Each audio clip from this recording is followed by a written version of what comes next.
No one will ever be found who hasn't heard the story of the Titanic. In 1912, a giant ship, the Titanic, sinks into the deep sea.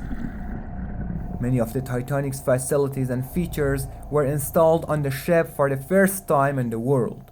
One of those qualities was the super luxuriousness of the Titanic. Another feature that was very important at the time was the use of steel that allowed the sea monster to be built.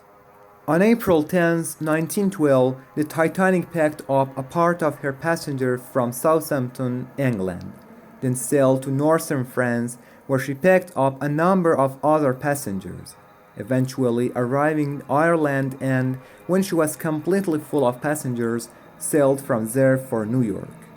There were 2,200 people on board, 1,300 of whom were personnel and about 900 were passengers.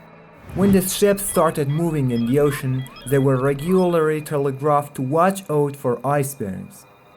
Because it was the middle of spring, and when you cross the northern reaches of the ocean, icebergs abound. Today ships have radar and they pass these obstacles very easily.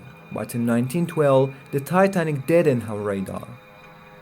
Two people were put up on top of the observation tower to keep an eye on the track and let them know if they saw an iceberg, but the two didn't even have a flashlight.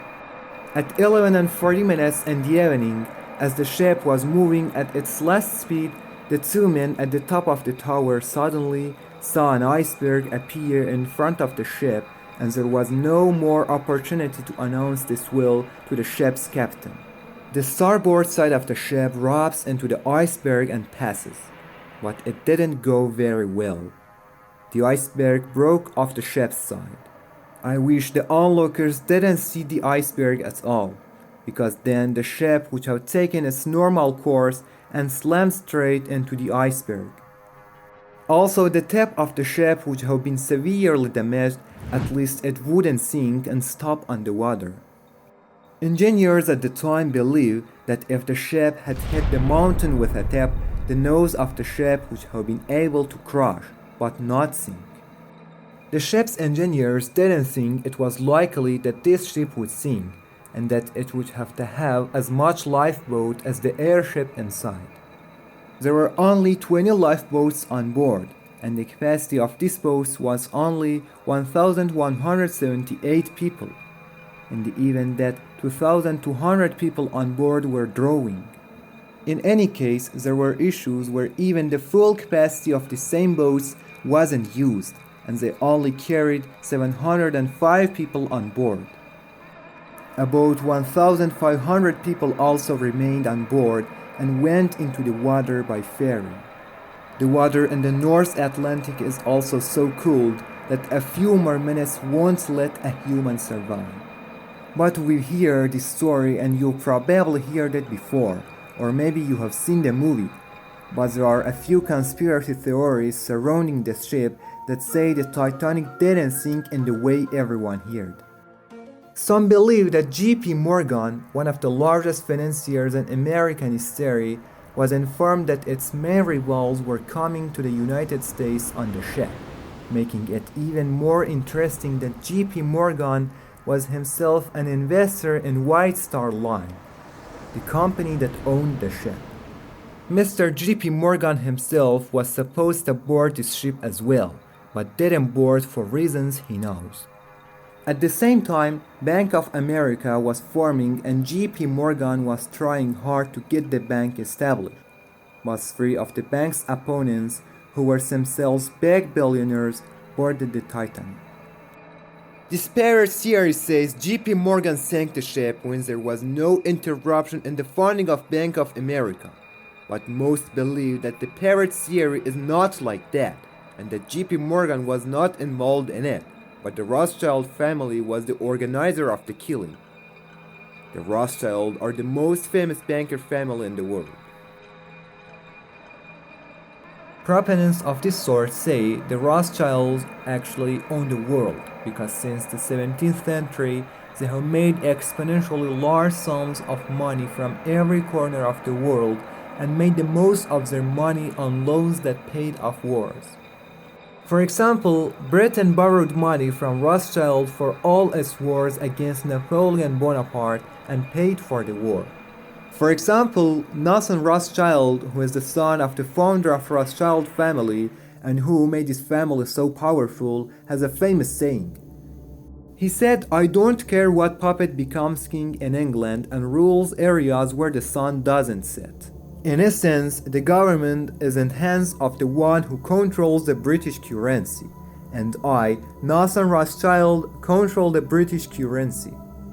This is why proponents of the Titanic terror theory believe the Titanic's hull exploded from the recumbent. This is one of the solid conspiracy theories regarding the Titanic, but there are other theories. For example, they say there was an ancient Egyptian mummy inside the ship, which the British borrowed from Egypt to display in its museums.